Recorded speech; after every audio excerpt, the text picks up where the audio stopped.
Cawe-cawe apa? Cawe-cawe untuk menjegal asal saya, bukan Anies maju. Apa? Cawe-cawe untuk menjegal, tidak boleh dukung Nah, Anies. itu yang saya katakan, kita berstrategi kan? Enggak menjawab gitu loh. Tidak bisa, Bu, tidak bisa kita mengatakan bahwa menjegal. Kalau kita berstrategi dan akibatnya tidak maju, itu adalah akibat dari strategi yang kita terapkan. Oke. Loh, ini caranya jadi tidak boleh kalau begitu. Pak Idrus mengatakan itu strategi. Oke. Bukan. Tapi host mengatakan itu menjegal. Nah ini di sini bahasa. Enggak. Saya bukan mengatakan, saya bertanya apakah menjegal, tapi kan dijawab strateginya kemudian. Jadi malam ini kita mengkonfirmasi Strateginya akan strateginya adalah menjegal Anies Baswedan. Pertama saya ingin saya live ini ya. Live soal tadi ada potongan video ya di perdebatan di televisi bicara soal bagaimana strategi ya. Tapi strateginya bukan mengalahkan Anies, tapi strateginya menjegal Anies. Atau menjegal Anies adalah sebuah strategi. Atau apa strategi Idrus Marham atau kelompok Indonesia Maju, koalisi Indonesia Maju, yaitu strateginya bagaimana Anies tidak maju. Jadi hanya boleh dia yang maju ya. Menarik ini ya.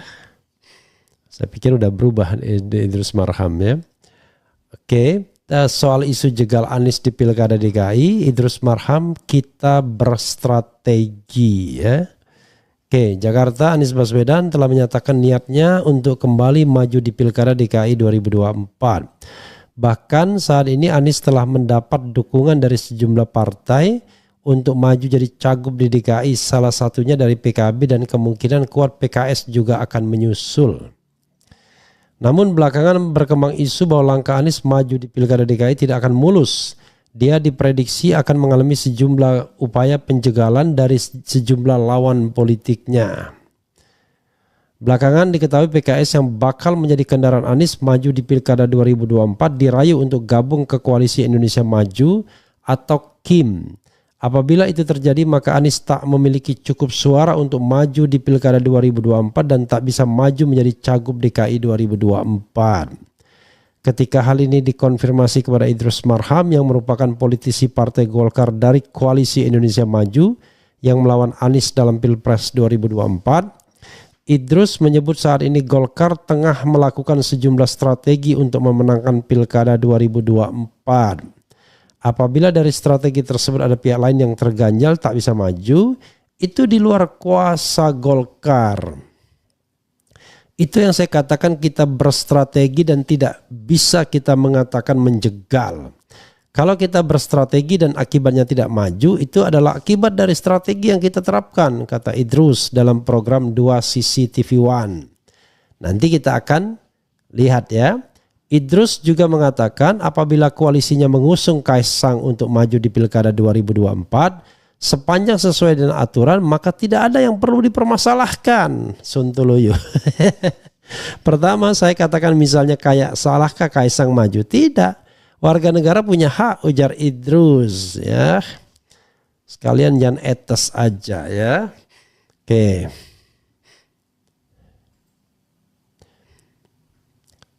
Begitu juga apabila Golkar mengajak PKS untuk bergabung ke dalam Koalisi Indonesia Maju yang mengakibatkan langkah Anies maju di Pilgub DKI terganjal. Selagi tidak ada aturan yang melarangnya maka sah-sah saja dilakukan. Luar biasa ya. Kemudian yang kedua, salahkah misalkan tim berkomunikasi dengan PKS dan berkoalisi di DKI Jakarta? Kan tidak salah. Kalau tidak salah ada dalam cara berpikir sepanjang tidak ada larangan boleh kita lakukan, kata Idrus. Menurut Idrus, di setiap pemilihan umum sangat wajar apabila terjadi persaingan. Namun jangan sampai persaingan tersebut menimbulkan tudingan yang tidak benar. Sama dengan kemarin waktu Pilpres, di beberapa daerah ada pasangan kita menang 70%, kita 60% di Jawa Timur. Tapi begitu ternyata salah, hanya mendapatkan sekian persen, lalu ternyata nomor 2 dianggap salah. Ini kan tidak real, kata Idrus. Ya, Anda mau percaya Idrus atau Ges Khalifah, kira-kira begitu ya. Seperti diketahui baru-baru ini beredar kabar PKS ditawari kursi cawagup di Pilkada Jakarta oleh Koalisi Indonesia Maju. Partai pendukung Prabowo Subianto Gibran Raka Buming Raka. Pada Pilkada Jakarta 2024 ini Kim ingin mengusung Ridwan Kamil. Untuk Cawagup, Kim sepakat untuk mengisinya dari kader PKS. Mengingat PKS adalah pemenang pemilu 2024 di Jakarta. Jangan salah, ada juga Kaisang ya. Oke. Ya, sobat era sekalian, menarik di sini ya, karena Kaisang sudah mulai disebut-sebut juga, mulai dielus-elus oleh Gerindra ya.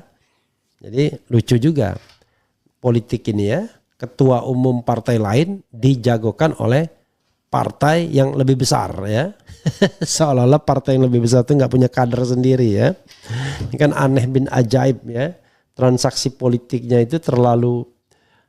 Ya lalu buat apa kita melakukan kaderisasi kalau seandainya kita tidak mampu menghasilkan kader sendiri. Kalau memang kadernya itu lebih baik, jauh lebih baik, oke. Ini kan tidak jauh lebih baik. Ini kan orang berharap gentong babi aja.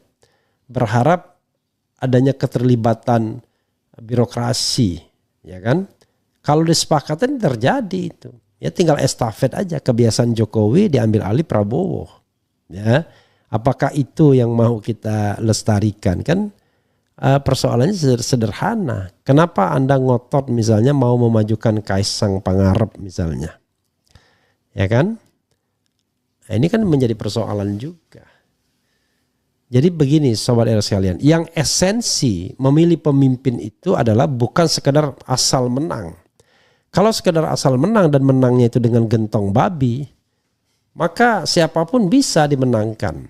Kan masa kualitas politisi seperti itu, apalagi politisi yang sudah lama puluhan tahun, sudah memimpin partai paling tidak menjadi orang nomor 2, walaupun kemudian sempat terganjal juga hidupnya dengan kasus korupsi misalnya. Tapi yang jadi masalah adalah kita ini mau memilih pemimpin. Memilih pemimpin itu adalah cari yang terbaik. Masa yang terbaik Kaisang Pangarep, orang yang belum punya pengalaman memimpin. Masa kepemimpinan kita serahkan pada Gibran misalnya. Makanya kata Rocky Gerung, wakil presidennya Soekarno itu Muhammad Hatta. Orang tahu kualitasnya seperti apa. Wakil presidennya Soeharto itu Hamengkubuwono. Orang tahu kualitasnya seperti apa. Wakil presidennya Gus Dur, Megawati. Paling tidak orang tahu. Wakil presidennya SBY. Ya minimal ada orang tahu, JK dan Budiono. Wakil presidennya Jokowi, JK lagi pada periode pertama. Ini wakil presidennya Prabowo, Gibran Raka Buming Raka. Kita tidak menyepelekan. Banyak anak-anak muda yang betul-betul genuine. Tapi anak muda yang bergerak dengan dirinya sendiri, bukan karena ayahnya. Dan jelas latar belakang pendidikannya, ya kan? Ini kan ada keraguan, ada hal yang meragukan sesungguhnya. Jadi harus ada kejelasan ya. Kejelasan itulah yang paling penting. Nah, kita kalau mencari primus inter pares, ya yang terbaik di antara kita. Bukan sekedar ambisi saja. Masa Idrus Marham yang sudah berpengalaman tidak merasa lebih baik dari Kaisang?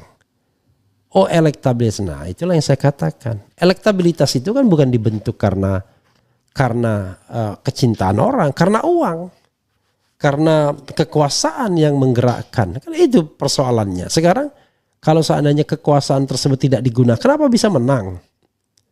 Ya kan? Uang tidak digunakan, apa bisa menang? Kan lama-lama rusak negeri ini. Belum lagi kalau kita lihat pat gulipat bisnis yang dijalankan sebagai orang dalam lingkaran kekuasaan. Itu juga masalah luar biasa ya. Itu saudara sekalian ya. Jadi strateginya adalah menjegal Anies ya.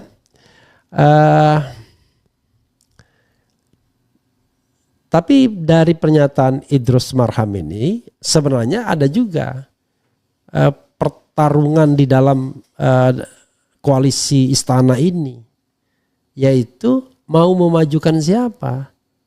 Mau memajukan Ridwan Kamil plus kader PKS, itu maunya Golkar. Atau memajukan Kaisang dengan kader Gerindra, kita lihat. Jadi maunya Jokowi apa, maunya Prabowo apa. Maunya Jokowi, ya Kaisang jadi gubernur lah. Maunya Prabowo, kita tidak tahu. Jangan-jangan Kaisang juga. Maunya Golkar seperti apa. Nah, ya mudah-mudahan ya Allahumma sholli ala Sayyidina Muhammad wa azgiliz zalimin bizzalimin. Mudah-mudahan ya orang-orang yang zalim sama zalim itu saling sibuk ya. Jadi saudara sekalian, sekali lagi ya, di dunia ini apalagi urusan politik yang kecil ini, ya tugas kita adalah amar ma'ruf nahi mungkar sesuai dengan keyakinan kita. Soal hasil serahkan kepada Allah Subhanahu wa taala. Ya, yang benar bisa saja dimenangkan dan pasti menang. Yang curang bisa saja dimenangkan sebagai istijrot, ya kan? Yaitu sebuah kenikmatan yang sesungguhnya adalah hukuman, ya, penyesatan, ya. Jadi disesatkan, diistijrotkan, dikasih kenikmatan yang kemudian membuat dia lupa, ya, bahwa seolah-olah itu adalah nikmat yang dia peroleh sendiri. Jadi saudara sekalian, kita akan lihat ya nanti bagaimana konstelasi ke depan. Tapi yang paling penting adalah untuk Anies Baswedan, ya, jadilah tetap man of value, ya. Kalau Anda sahabat RH hanya yang otak dungu yang mau jegal Pak Anies, yang cerdas adu argumen dan gagasan di pilkada. Bang, bahas ormas NU yang anti demokrasi karena laporkan polisi akun X yang mengkritik dengan bikin logo plesetan UN. Oke. Kemudian polisi apa ini? Ya sudahlah. Kalau gitu-gitu malas saya terus terang saja. Pendukung Anies akan tetap setia demi perubahan dan keadilan. Pak, apakah kita oportunis itu negatif? Ada pengamat, influencer, bahkan RG yang mengatakan Anies oportunis. Jadi oportunis itu ya orang yang hanya ingin cari kesempatan dalam kesempitan. Orang cari keuntungan, ya. Tapi Anda harus bedakan oportunis sebagai sebuah kata sifat dengan penilaian yang dilekatkan kepada orang. Kalau kita menuduh orang oportunis kan belum tentu dia oportunis, tergantung. Kalau saya menilai Jokowi anti demokrasi, ya orang lain bisa mengatakan belum tentu. Tidak betul. Kan kita menghargai hak orang. Yang tidak boleh itu adalah ketika kita mengkritik, kita dilaporkan ke polisi. Nah itu yang nggak boleh dalam negara demokrasi. Kalau begitu nanti yang terjadi adalah akan ada sekelompok aparat yang akan menjadi hakimnya demokrasi. Dan itu tidak boleh. Itu tidak baik, ya. Itu bahaya. Kalau demokrasi diserahkan kepada aparat, karena aparat kemudian merasa dia bisa memilih, ya. Demokrasi itu diserahkan kepada penilaian rakyat. Jadi kalaupun kita misalnya dalam tanda kutip memaki-maki pemerintahan, pemerintahan tidak boleh marah. Tapi jangan lupa, yang memaki itu belum tentu juga mendapatkan simpati. Saya sadar. Belum tentu orang lain suka dengan saya. Nggak apa-apa. Sepanjang saya masih punya kebebasan untuk menyampaikan pendapat. Itu sudah membahagiakan. Dimaki balik ya itu resiko. Kan begitu caranya ya. Cara kita berpikir ya. Strateginya pasti lagu lama, tawarin duit atau golok. Oke. Tadi menarik ya. Itu sebuah strategi. Sepanjang strategi tersebut bukan strategi menyuap, it's okay. Misalnya gini, untuk cara menarik PKS adalah mengiming-imingi PKS dengan jabatan wagub, wakil gubernur. Sah, boleh. Tapi yang tidak boleh itu adalah nanti ada cost recovery. Berapa biaya pemilu. Itu namanya suap. Udahlah, neraka semua. Itu namanya suap. Masa PKS partai dakwah mau begitu? Mau disuap, itu suap namanya. One thing for sure, itu saya katakan suap. kalau misalnya disertai dengan pemberian uang yang dinamakan cost recovery, nggak ada kaitannya, ya. Kecuali dia mengatakan nanti ongkos pilkada kami yang tanggung. Tapi ongkos pilkada itu ongkos kampanye yang benar, ya kan? Placing iklan yang benar. Kemudian kalau ada merchandise yang benar, bukan untuk money politics, bagi-bagi amplop, satu amplop 500.000, 400.000, 300.000. How come Anda bangga dengan kemenangan yang seperti itu? Kan gak masuk akal. Ya, jadi kita harus dengan martabat yang bisa dipertanggungjawabkan. Ya, kemudian apalagi ya?